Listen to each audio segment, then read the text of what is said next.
Clouds of black smoke fill the sky over Odessa. The city council says missiles struck the major Ukrainian port city known as the Pearl of the Black Sea.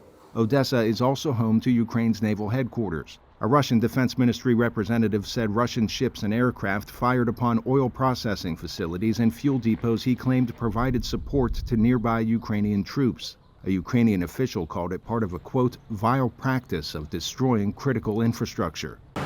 As Russia's war on Ukraine wages into its sixth week, Ukrainian troops claim victories in pushing back Russian forces.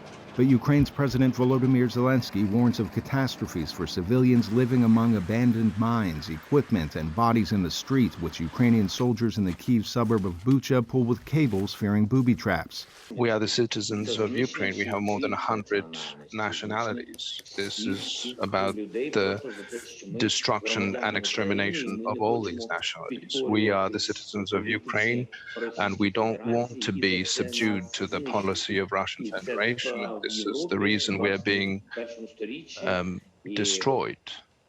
Back in Bucha, the mayor describes civilians with hands tied behind their backs shot in the head by retreating Russian forces. U.S. Secretary of State Antony Blinken says Russia has committed war crimes. We can't become numb to this. We can't normalize this.